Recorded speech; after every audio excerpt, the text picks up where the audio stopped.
Apocalipsis explicado versículo por versículo por Urias Smith. Capítulo 7. El sellamiento. Apocalipsis. Capítulo 7, versículo 1 al 3. Y después de estas cosas vi a 4 ángeles de pie sobre las 4 esquinas de la tierra, sujetando los 4 vientos de la tierra, para que el viento no soplara sobre la tierra, ni sobre el mar, ni sobre ningún árbol. Y vi a otro ángel ascendiendo desde el este, teniendo el sello de Dios vivo, y clamó a gran voz a los 4 ángeles, a quienes se les había encomendado hacer daño a la tierra y al mar, diciendo: no hagáis daño a la tierra, ni al mar, ni a los árboles, hasta que hayamos sellado a los siervos de nuestro Dios en sus frentes. La cronología de la obra aquí introducida está establecida sin lugar a duda. El sexto capítulo se cerró con los eventos del sexto sello, y el séptimo sello no se menciona hasta que llegamos a la apertura del siguiente capítulo, el capítulo 8 del Apocalipsis. Por lo tanto, todo el capítulo 7 se introduce aquí en forma de paréntesis. ¿Por qué se introduce así en este punto? Evidentemente, con el propósito de indicar detalles adicionales sobre el sexto sello. La expresión "después de estas cosas" no significa que se hayan cumplido todos los acontecimientos descritos anteriormente, sino que después de que el profeta fue llevado en visión hasta el final del sexto sello para no romper el orden consecutivo de los acontecimientos que se dan en el capítulo 6, su mente es llamada a lo que se menciona en el capítulo 7 como detalles adicionales que han de ocurrir en relación con ese sello.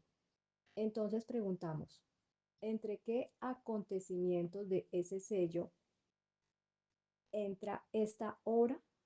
Debe ocurrir antes de que se retiren los cielos como un pergamino, porque después de ese evento no hay lugar para una obra como esta, y deben tener lugar después de las señales en el sol, la luna y las estrellas, porque estas señales se han cumplido y tal obra no se ha realizado todavía.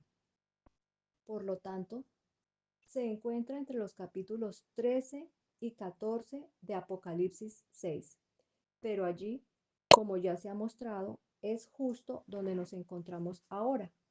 De ahí que la primera parte de Apocalipsis 7 se refiera a una obra cuya realización puede esperarse en el momento presente. Explicación de los 4 ángeles. Los ángeles son agentes siempre presentes en los asuntos de la tierra.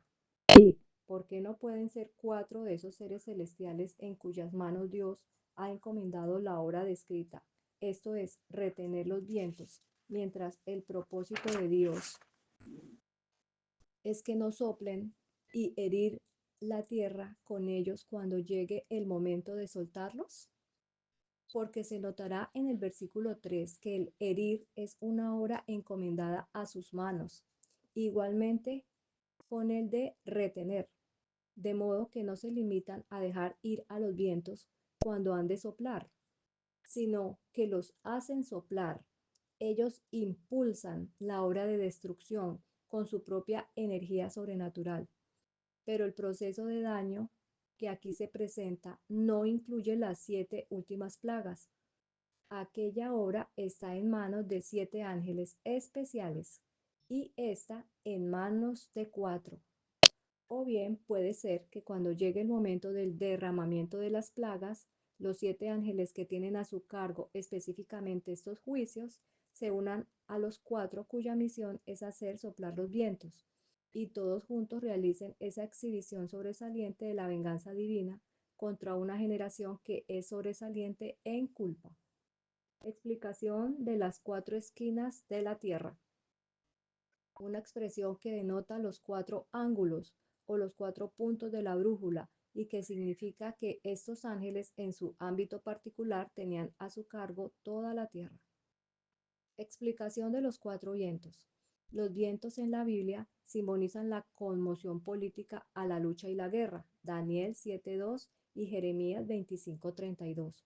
Los 4 vientos sostenidos por 4 ángeles de pie en los 4 ángulos de la tierra deben representar todos los elementos de lucha y conmoción que existen en el mundo, y cuando se desaten y soplen todos juntos, constituirán el gran torbellino al que se refiere la profecía de Jeremías. Explicación de el ángel ascendiendo desde el este. Aquí se introduce otro ángel literal, encargado de otra obra específica. En lugar de las palabras ascendiendo desde el este, algunas traducciones dicen ascendiendo desde el sol naciente, lo cual es una traducción más literal.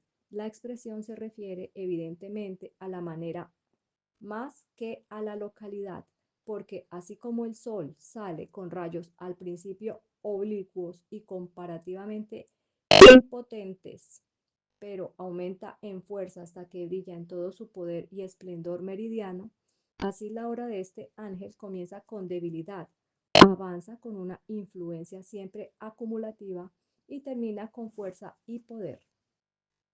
Explicación de el sello del Dios vivo. Esta es la característica distintiva del ángel ascendente.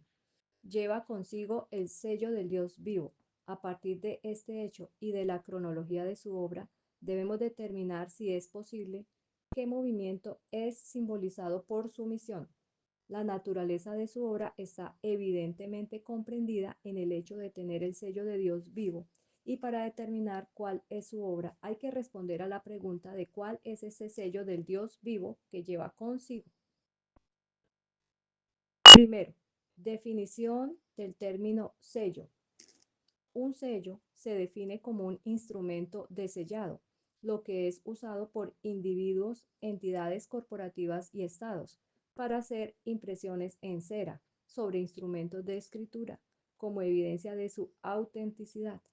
La palabra original en este pasaje se define como un sello, es decir, un anillo de sello, una marca, sello, insignia, una señal, una prenda.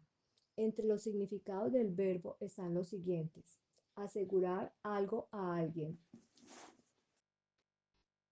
hacer que sea seguro, poner un sello o marca sobre algo en señal de que es genuino o aprobado, atestiguar, confirmar, establecer, distinguir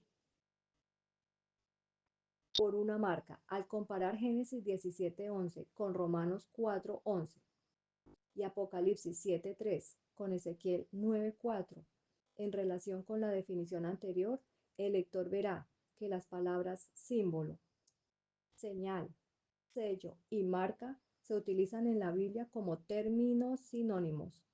El sello de Dios, tal como se presenta en nuestro texto, debe ser aplicado a los siervos de Dios. No debemos suponer, por supuesto, que en este caso se trata de una marca literal que se hace en la carne, sino que se trata de alguna institución u observancia que tiene una referencia especial a Dios, que servirá como marca de distinción entre los adoradores de Dios y los que no son en verdad sus siervos, aunque profesen seguir. Segundo, el uso de un sello. El sello se utiliza para dar validez o autenticidad a las disposiciones o leyes que una persona o un poder pueda promulgar. En las escrituras aparecen frecuentes ejemplos de uso.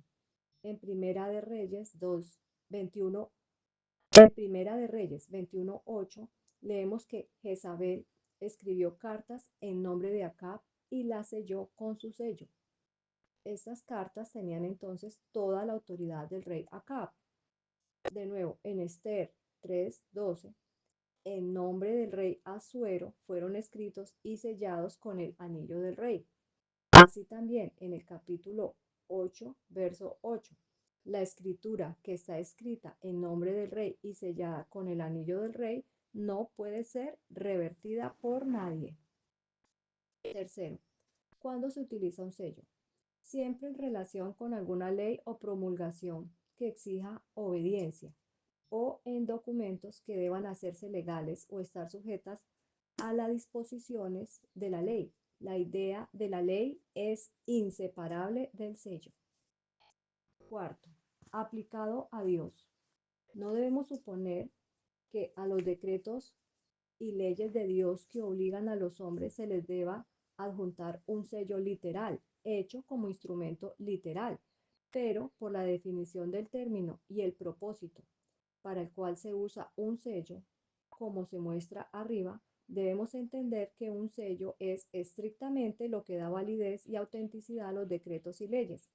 Esto se encuentra, aunque no se utilice un sello literal, en el nombre o la firma del Poder Legislativo, expresado en términos tales que muestran lo que es poder y su derecho a hacer leyes y exigir obediencia, incluso con un sello literal. Siempre se debe utilizar el nombre. Un ejemplo del uso del nombre solo parece ocurrir en Daniel capítulo 6, verso 8. Ahora, oh rey, establece el decreto y firma la escritura para que no sea cambiada según la ley de los medos y los persas, que no se altera. Es decir, poner la firma de la realeza mostrando quién es el que exige obediencia y su derecho a exigirla. En una profecía del Evangelio que se encuentra en Isaías 8, leemos: ata el testimonio, sella la ley entre mis discípulos. Esto debe referirse a una obra de revivir algunas de las demandas de la ley en las mentes de los discípulos que habían sido pasadas por alto o pervertidas de su verdadero significado. Y esto en la profecía se llama sellar la ley o reponer su sello que le había sido quitado. Además, los 144,000 de quienes se dice en el capítulo anterior que están sellados con el sello de Dios en sus frentes, vuelven a aparecer en Apocalipsis capítulo 14, verso 1, donde se dicen que tienen el nombre del Padre escrito en sus frentes. Del razonamiento anterior de los hechos y de las declaraciones de la Escritura, se desprende inevitablemente dos conclusiones. Primero, el sello de Dios se encuentra en conexión con la ley de Dios. Segundo, el sello de Dios es la parte de su ley que contiene su nombre o título descriptivo, que muestra quién es la extensión de su dominio y su derecho a gobernar. Todas las principales denominaciones evangélicas reconocen que la ley de Dios está contenida de forma resumida en el Decálogo o los 10 mandamientos del Éxodo. No tenemos, por tanto, nada más que examinar estos mandamientos para ver cuál es el que constituye el sello de la ley, o en otras palabras, da a conocer al verdadero Dios, el poder creador de la ley. Los 3 primeros mandamientos mencionan la palabra Dios, pero no podemos decir de ellos a quién se refiere, pues hay multitud de objetos a los que se aplica este nombre.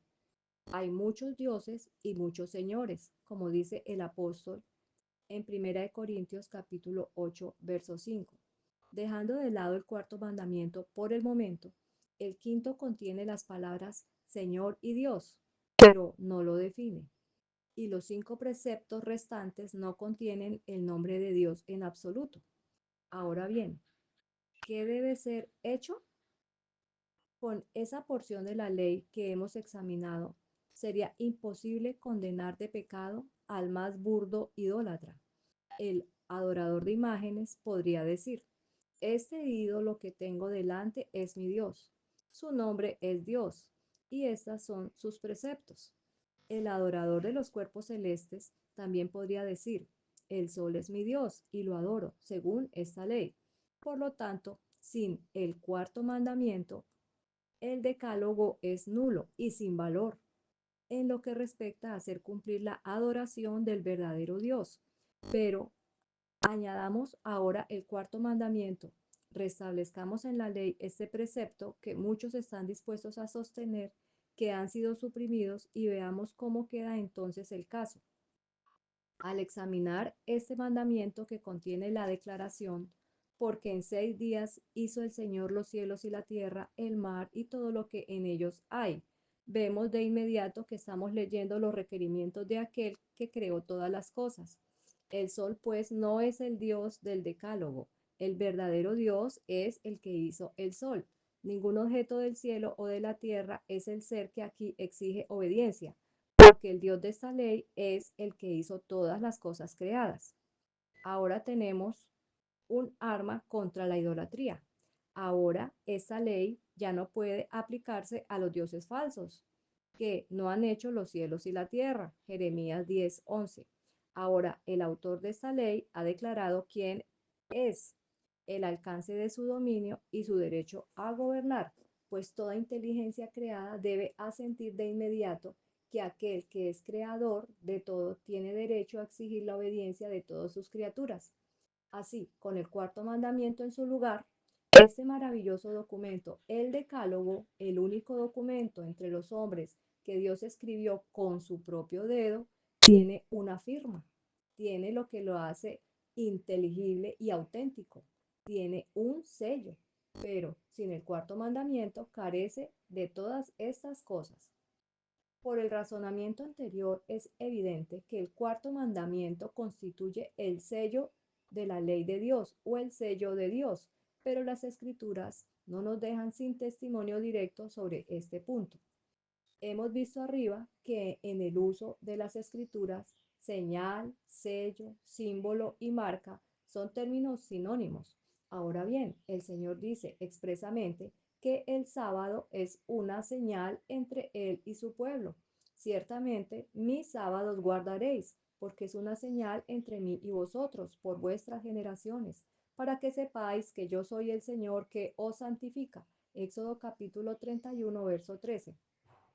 El mismo hecho es declarado nuevamente por el profeta Ezequiel, capítulo 20, versos 12 y 20. Aquí el Señor le dijo a su pueblo que el objeto mismo de que guardaran el sábado, es decir, de que guardaran el cuarto mandamiento, era que pudieran saber que Él era el verdadero Dios. Eso es lo mismo que si el Señor hubiera dicho, el sábado es un sello. Por mi parte, es el sello de mi autoridad, la señal de que tengo derecho a pedir obediencia. Por tu parte, es una señal de que me consideras tu Dios. Si se dijera que este principio no puede aplicarse a los cristianos en la actualidad, ya que el sábado era una señal entre Dios y los judíos solamente, bastaría con responder que los términos judío e Israel en un verdadero sentido bíblico no se limitan a la semilla literal de Abraham.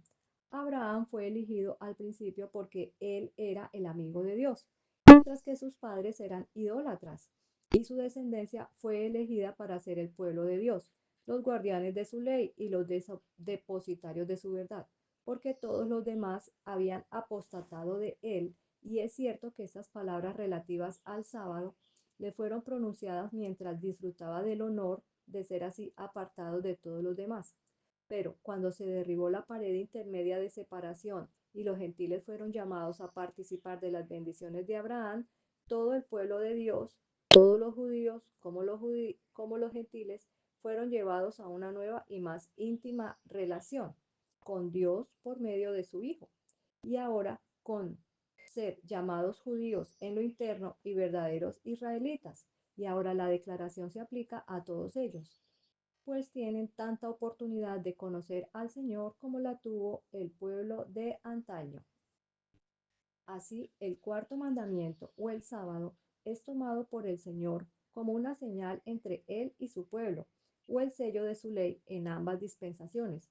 El pueblo mediante ese mandamiento indica que son los adoradores del verdadero Dios, y Dios, mediante el mismo mandamiento, se da a conocer como su legítimo gobernante, en tanto que es su creador. En armonía con esta idea, hay que notar el hecho significativo de que cada vez más que los escritores sagrados quieren señalar el verdadero Dios en distinción de los falsos dioses de todo tipo, se apela a los grandes hechos de la creación en los que se basa el cuarto mandamiento. Lea Segunda de Reyes, capítulo 19, verso 15. Segunda de Crónicas, capítulo 2, verso 12. Nehemías, capítulo 9, verso 6. Salmos 115, versos 4 al 7 y 15. Salmos 121, 2. Salmos 124, 8. Salmos 134, 3. Salmos 146, 6. Isaías 37, 16. Isaías 42, 5. Isaías 44, 24. Isaías 45, 12. Job 9, 8. Isaías 51, 3. Jeremías 10, capítulo 10 al 12. Salmos 96, 5. Jeremías capítulo 32, verso 17. Jeremías capítulo 51, verso 15.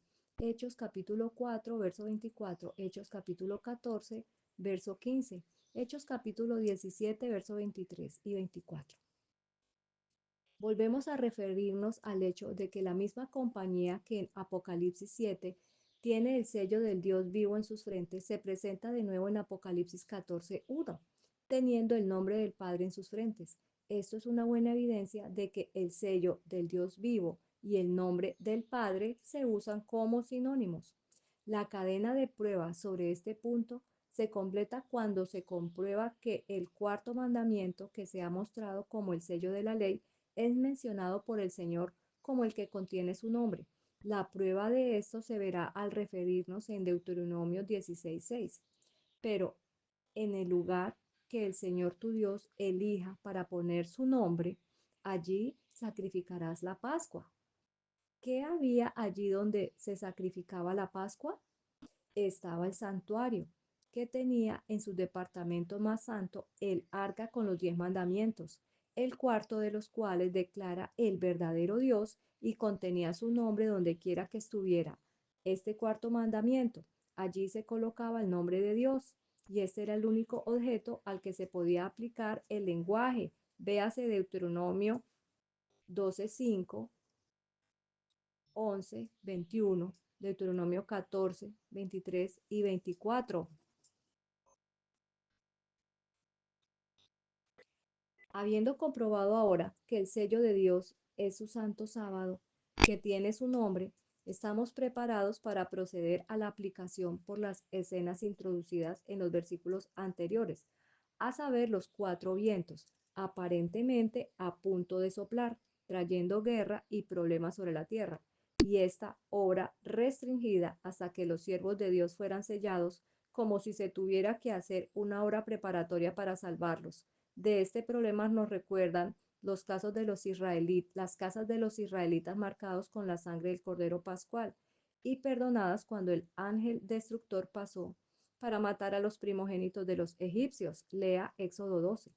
También de la marca hecha por el hombre con un tintero de escribano. Ezequiel 9. Sobre todos los que iban a ser perdonados por los hombres con las armas de matanza que vinieron después. Y concluimos que el sello de Dios, aquí puesto sobre sus siervos, es alguna marca distintiva o característica religiosa, por la cual serán exentos de los juicios de Dios que caen sobre los impíos que los rodean. Como hemos encontrado el sello de Dios en el cuarto mandamiento, sigue la pregunta. ¿La observancia de ese mandamiento implica alguna peculiaridad en la práctica religiosa? Sí, una muy marcada y llamativa. Es uno de los hechos más singulares que se pueden encontrar en la historia religiosa, que en una época de tanta luz del Evangelio como la actual, cuando la influencia del cristianismo es tan poderosa y extendida, una de las peculiaridades más llamativas en la práctica de una persona puede adoptar y una de las mayores cruces que pueden tomar incluso en las tierras más iluminadas y cristianas es la simple observancia de la ley de Dios, porque el cuarto mandamiento requiere que la observancia del séptimo día de cada semana, como el día de reposo del Señor, pero casi toda la cristiandad, a través de las influencias combinadas del paganismo y el papado, han sido engañadas para guardar el primer día de la semana, es decir, domingo, hasta con que una persona, basta con que una persona comience a observar el día prescrito en el mandamiento para que de inmediato aparezca una marca de peculiaridad. Se distingue tanto del mundo supuestamente religioso como del mundo inconverso. Concluimos, pues, que el ángel que asciende desde el este con el sello del Dios vivo es un mensajero divino encargado de una obra de reforma que debe llevarse a cabo entre los hombres en referencia al sábado del cuarto mandamiento. Los agentes de esta obra en la tierra son, por supuesto, ministros de Cristo, pues a los hombres se les da la comisión de instruir a sus semejantes en la verdad bíblica. Pero como hay un orden en la ejecución de todos los consejos divinos, no parece improbable que un ángel literal pueda tener el cargo y la supervisión de esta obra. Ya hemos observado que la cronología de esta obra la sitúa en nuestra época. Esto es más evidente por el hecho de que como el siguiente evento después del sellado de estos siervos de Dios los contemplamos ante el trono con palmas de victoria en sus manos, el sellamiento es por lo tanto la última obra que se realiza para ellos antes de su redención. En Apocalipsis 14 encontramos la misma obra de nuevo bajo el símbolo de un ángel que vuela en medio del cielo con la más terrible advertencia que jamás haya caído en los oídos de los hombres. Hablaremos más ampliamente de ello cuando lleguemos a ese capítulo. Nos referimos a ella ahora, ya que es la última obra que se realizarán para el mundo antes de la venida de Cristo, que es el siguiente acontecimiento en orden en esta profecía y por lo tanto debe sincronizarse con la obra que aquí se representa en Apocalipsis capítulo 7, verso 1 al 3.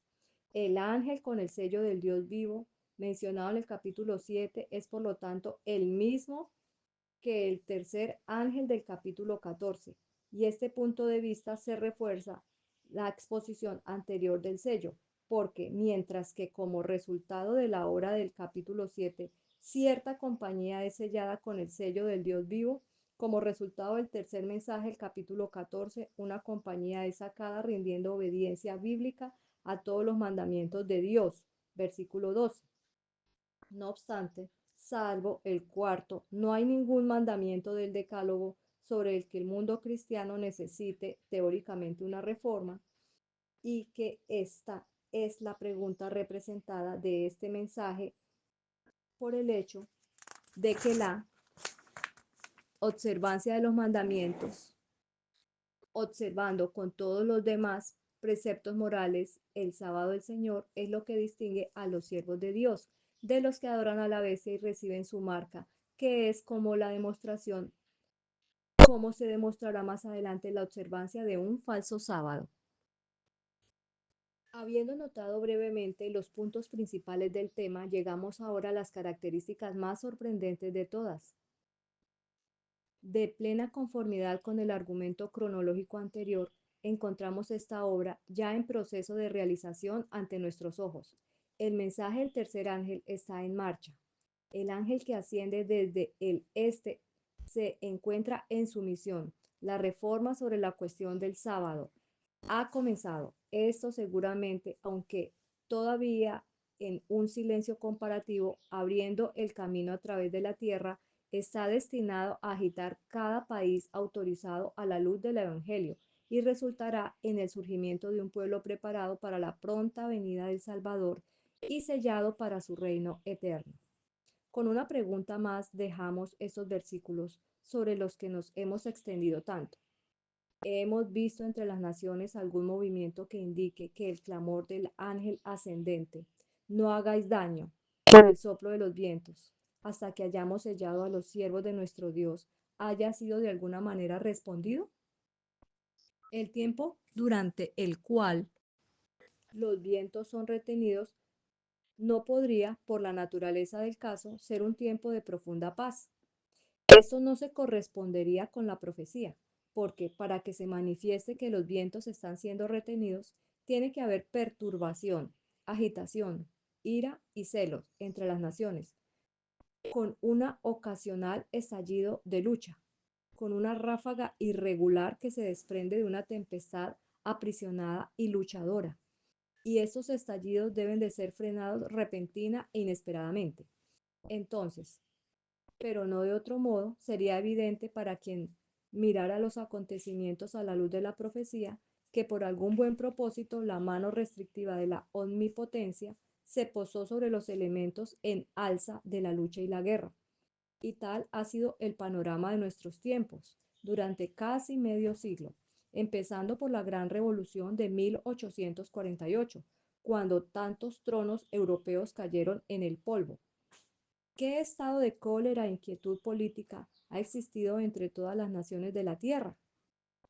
Han surgido repentinamente nuevas e imprevistas complicaciones que han sumido las cosas en una confusión aparentemente indisoluble y han amenazado con una guerra inmediata y funesta.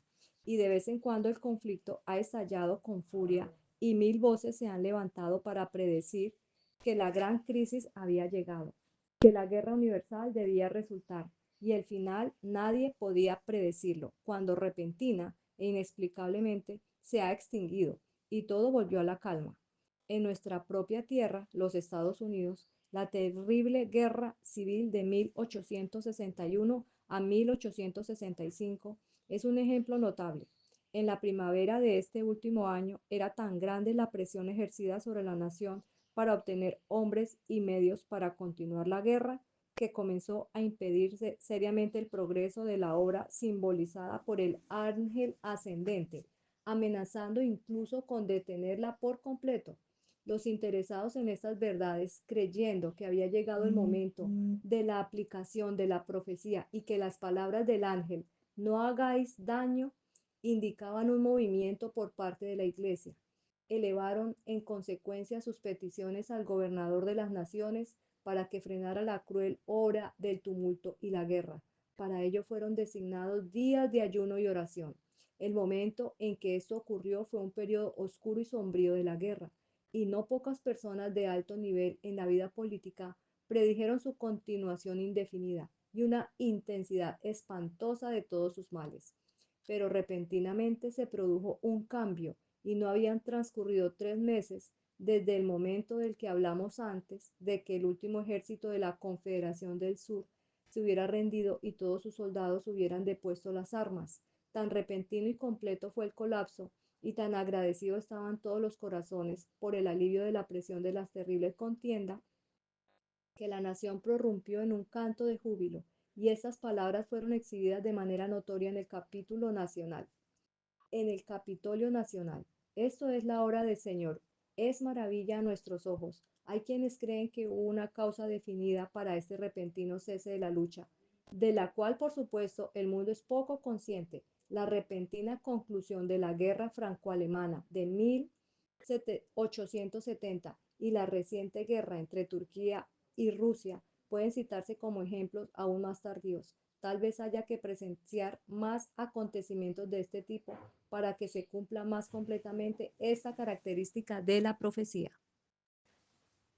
Apocalipsis capítulo 7, verso 4 al 9. Y oí el número de aquellos que habían sido sellados, y fueron sellados 144,000 de todas las tribus de los hijos de Israel. De la tribu de Judá fueron sellados 12,000, de la tribu de Rubén 12,000, de la tribu de Gad 12,000, de la tribu de Aser 12,000, de la tribu de Neftalí 12,000, de la tribu de Manasés 12,000, de la tribu de Simeón 12,000, de la tribu de Leví 12,000, de la tribu de Isaacar 12,000, de la tribu de Zabulón 12,000, de la tribu de José 12,000, de la tribu de Benjamín 12,000. El número de sellados se declara aquí como 144,000, y por el hecho de que 12,000 son sellados de cada uno de las 12 tribus, muchos suponen que esta obra debe de haber sido realizado por lo menos desde el comienzo de la era cristiana, cuando estas tribus estaban literalmente en existencia. Ellos no ven cómo puede aplicarse a nuestro propio tiempo, cuando todo rastro de distinción entre estas tribus ha sido tan extendido y tan completamente borrado. Dirigimos a esas personas al lenguaje inicial de la epístola de Santiago. Santiago, siervo de Dios y del Señor Jesucristo, a las 12 tribus que están dispersas, un saludo. Hermanos míos, estimadlo como todo un gozo cuando caigáis en diversas tentaciones. Aquellos a los que Santiago se dirige aquí son, primero, cristianos, pues son sus hermanos. Segundo, no son los conversos al cristianismo procedentes de los judíos, las 12 tribus de su tiempo, pues se dirige a ellos con miras de la venida del Señor. Se dirige pues a la última generación de cristianos, los cristianos de nuestros días, y los llama las 12 tribus dispersas. ¿Cómo puede ser esto? Pablo lo explica en Romanos capítulo 11, versos 17 al 24, en la sorprendente figura del injerto que allí introduce el olivo doméstico representa a Israel. Algunas de las ramas, los descendientes naturales de Abraham, fueron cortados por la incredulidad en Cristo. Por medio de la fe en Cristo, los vástagos del olivo silvestre, los gentiles, son injertados en el tronco del olivo doméstico, y así se perpetúan las 12 tribus. Y aquí nos encontramos una explicación del lenguaje del mismo apóstol. No son todo Israel los que son de Israel, y no es judío el que lo es exteriormente, sino que es judío el que lo es interiormente. Lea Romanos capítulo 9, versos 6 al 8. Romanos capítulo 2, verso 28 y 29. Así que encontramos en las puertas de la Nueva Jerusalén, que es una ciudad del Nuevo Testamento o cristiana, no una ciudad judía, los nombres de las 12 tribus de los hijos de Israel. En los cimientos de esta ciudad están escritos los nombres de los 12 apóstoles del Cordero, y sobre los inscritos los nombres de los 12 apóstoles del Cordero, y sobre las puertas los nombres de las 12 tribus de Israel. Apocalipsis capítulo 21, verso 12 al 14. Si las 12 tribus pertenecen exclusivamente a la dispensación anterior, el orden más natural habría sido que sus nombres estuvieran en los cimientos y los de los 12 apóstoles en las puertas, pero no, los nombres de las 12 tribus están en las puertas.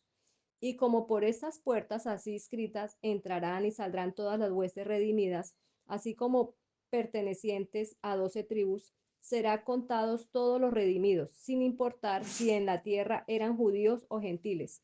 Por supuesto que buscamos en vano cualquier marca de distinción entre las tribus aquí en la tierra. Y desde que Cristo ha aparecido en la carne, la preservación de la genealogía de las tribus no es necesaria, pero en el cielo, donde no están inscribiendo los nombres de la iglesia, donde se están inscribiendo los nombres de la iglesia en los primogénitos, podemos estar seguros de que hay orden y de que cada nombre está inscrito en su propia tribu. Hebreos 12:23. Se observará que la enumeración de las tribus aquí difiere de la que se da en otros lugares.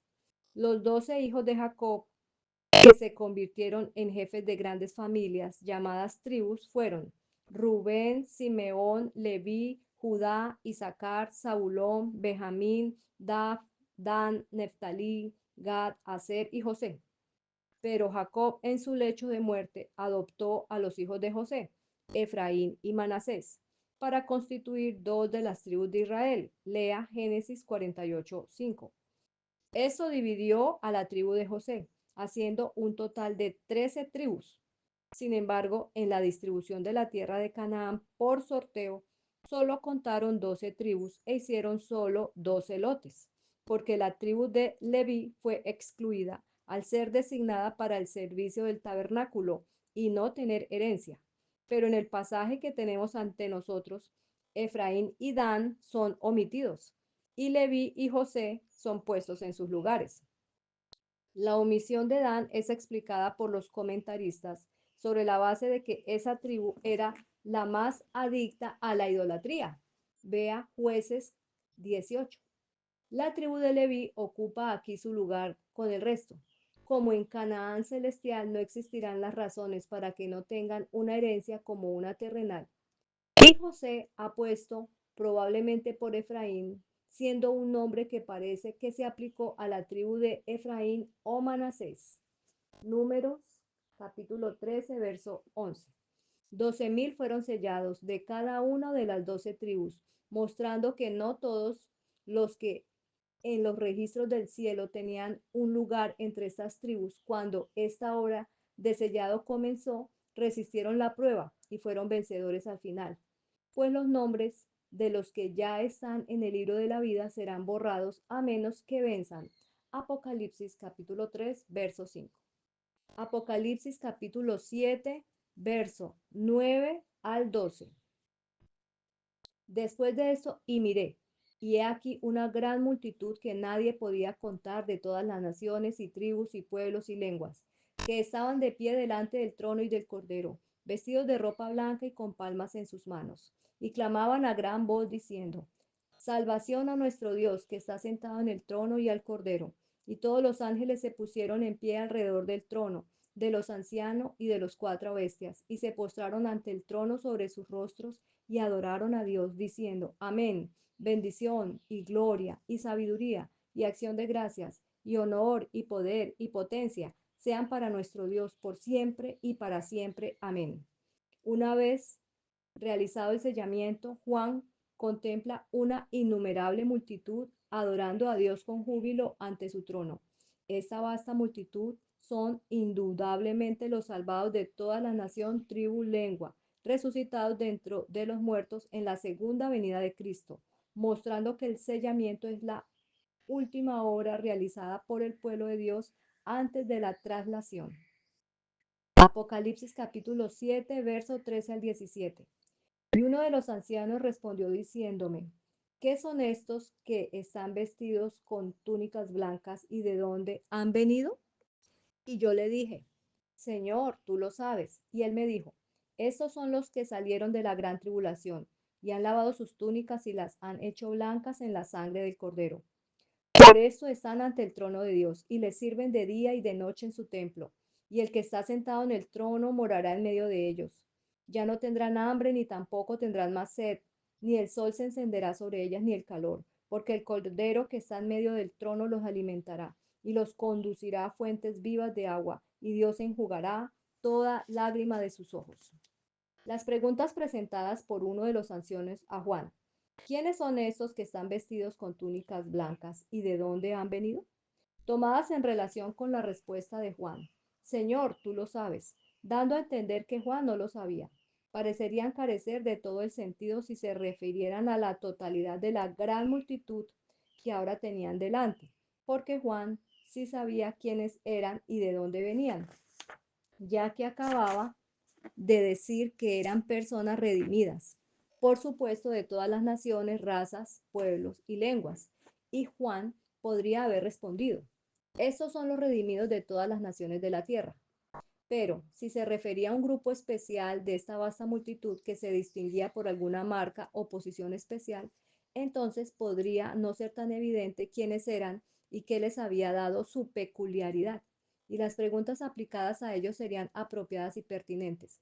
Por lo tanto, nos inclinamos por el punto de vista de que las preguntas presentadas por uno de los ancianos llaman la atención sobre un grupo especial y no se presenta a ningún grupo al que se pueda aludir más naturalmente que al grupo del que Juan habla en la primera parte del capítulo, es decir, los 144.000.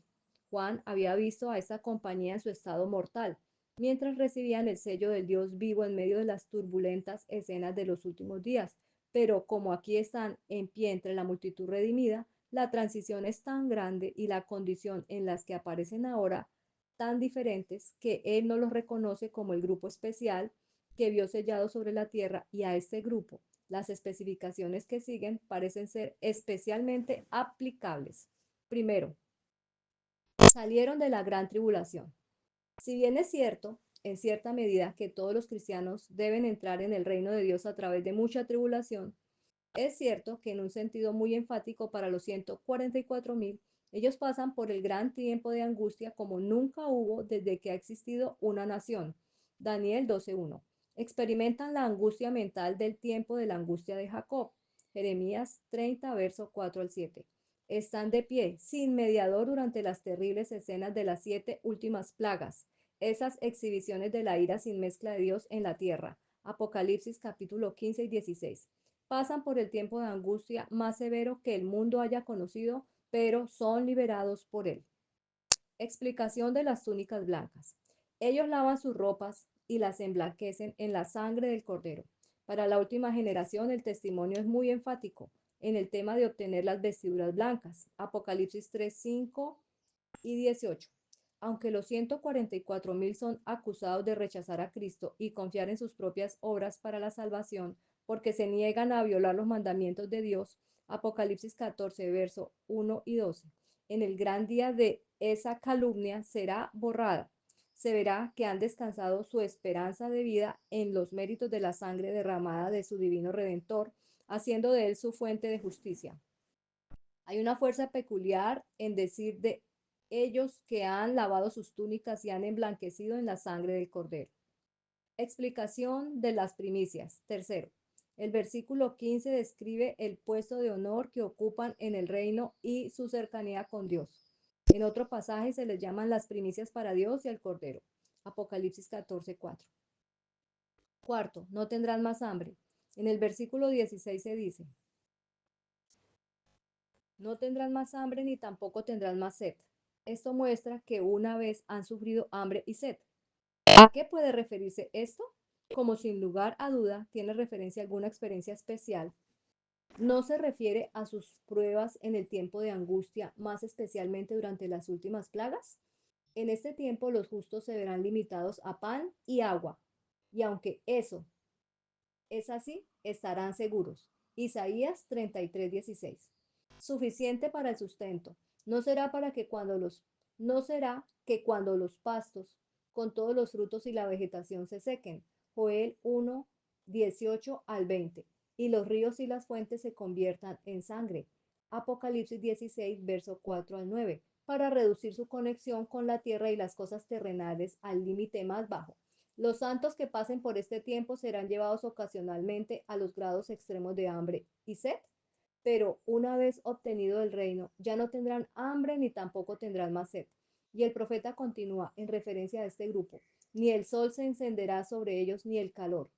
Recordamos que los 144,000 viven durante el tiempo en que se da el poder al sol para quemar a los hombres con el fuego. Apocalipsis 16, versos 8 y 9. Y aunque están protegidos del efecto mortal que tiene sobre los impíos que los rodean, no podemos suponer que sus sensibilidades estarán tan amortiguadas que no sentirán sensaciones desagradables por el terrible calor. No, al entrar en los campos de la Canaán celestial, estarán preparados para apreciar la divina seguridad de que el sol no los encenderá, ni los dañará, ni tampoco el calor. Quinto, y el Cordero los guiará. Otro testimonio referente a este mismo grupo y que se aplica al mismo tiempo dice, estos son los que siguen al Cordero donde quiera que él va. Apocalipsis 14:4. Ambas expresiones señalan el estado de compañerismo íntimo y divino que el bendito Redentor les concede en referencia a sí mismo. El salmista, en el siguiente precioso pasaje, parece aludir a la misma promesa. Serán saciados abundantemente de la grosura de tu casa y les harás beber del río de tus delicias. Salmos 36:8. La fraseología de esta promesa a los 144,000 también se encuentra parcialmente en la siguiente profecía gloriosa de la pluma de Isaías. Él tragará la muerte en victoria, y el Señor Dios enjugará las lágrimas de todos los rostros, y la reprensión de su pueblo será quitada de toda la tierra, porque el Señor lo ha dicho.